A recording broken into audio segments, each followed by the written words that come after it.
He walked on the water.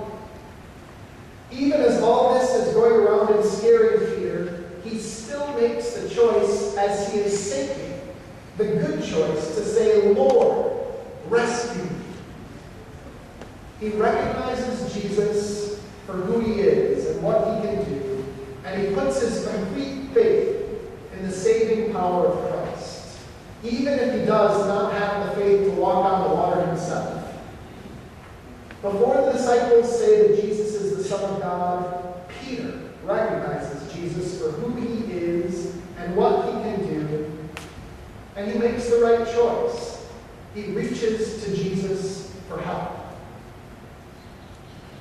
In the gospel, Jesus meets Peter in the depths of his doubts and does not let him perish. Jesus immediately reaches out to him and tells him that his faith is weak. Peter cries out to Jesus, and Jesus in return reveals himself not simply as their teacher, but as I am. For Matthew's Jewish Christian audience, the divine echo of I am is unmistakable. The combination of this statement and the fact that he was walking on the water was a sign of Jesus' divine nature. Jesus is surely the Son of God. Now, Peter does eventually get scared and does begin to sink, but this is not what I'm choosing to focus on. From my perspective, if I had just walked with Jesus on a stormy night when I was talking to the other disciples, I may have felt Jesus' stinging rebuke, but I also may have focused on those steps that I did have, walking on the water. I believe that a piece of this gospel message has to be that Jesus met Peter in his doubt and did not let him fail. Choosing to focus on those steps that Peter took on the water, those miraculous steps, can be an encouragement for us, the church, who Peter stands for even today. There are many times when people of God will face doubts. These doubts are inevitable, given the situation of the world around us. Yet we can also be calmed in the faith that God is beyond the tumult of this world, and that Jesus will not leave us, just as he did not leave the disciples. It is up to us to know who in turn to call and to ask for help, just as Peter did. When we are in the darkest part of the night, when we feel that we cannot go on, it is there that we continue to find Jesus walking on the waters of our lives, beckoning us not just to keep rowing the boat, but to see things from a new perspective, and perhaps to try things in a different way, a way that may seem impossible to us. We're called to be Christ-like in our actions. Hold out hope for the impossible.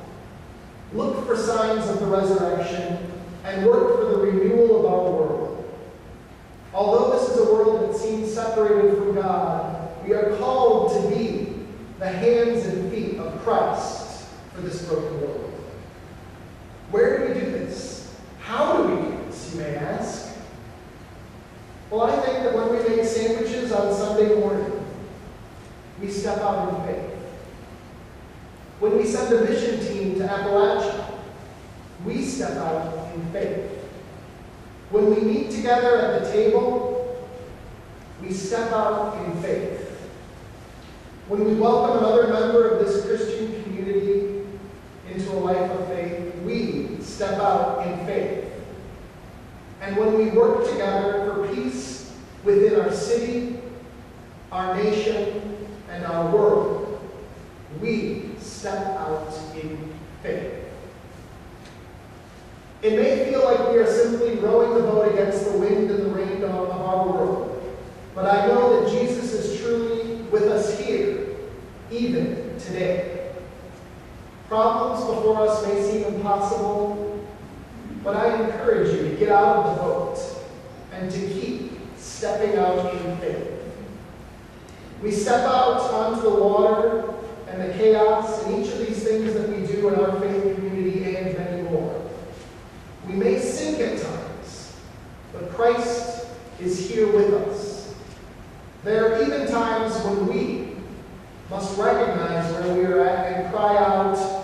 Lord, save me. In those moments, we trust that Jesus will be there to keep us from sinking. Whether we're standing on the dock or we feel like we may be drowning and we simply put our feet down on the solid earth below us, we need to keep stepping out in faith. These problems before us may seem impossible, but we need to keep stepping out in faith. Keep stepping out in faith. Keep stepping out in faith because there are moments, even if just for a short time, when we will walk on